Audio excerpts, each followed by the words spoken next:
Sunday Gospel Reflection ngayong June 14, 2026.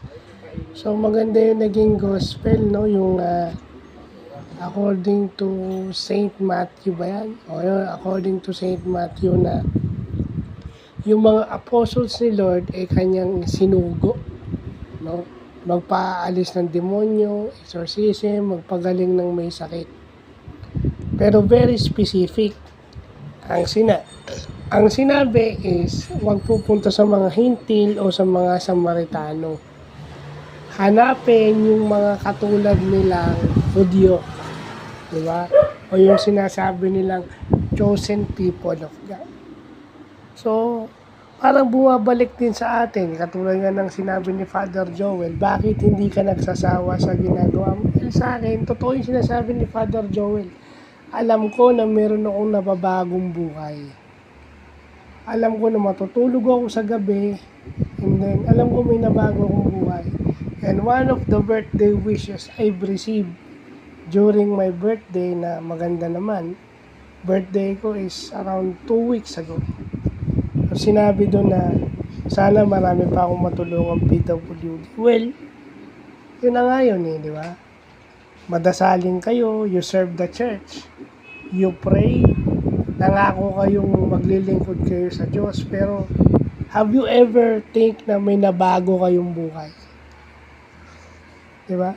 Kasi minsan mas gusto nyo yung dasal lang kayo ng dasal, baba lang kayo ng baba, rosary lang kayo ng rosary, baba kayo ng imahen, pero ayaw nyo nang may nababago kayong buhay. At minsan, mahirap din kayong sumali sa mga ibang organization dahil hindi kayo marunong sumunod o ayaw nyong sumunod. Yun. Malaking kaibahan ng nahihirapan sumunod at ayaw sumunod Yung nahihirapan is nagtatry. No?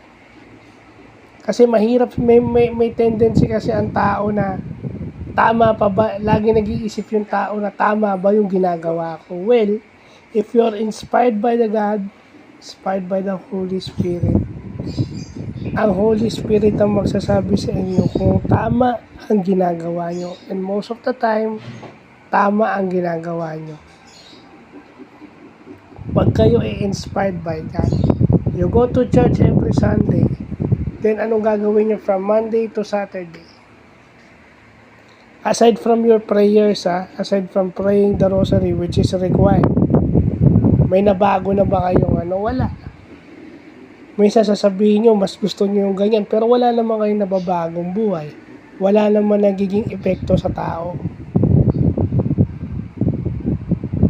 So, yun yung tema ng gospel ngayon. It is every Catholic and every Christian mission.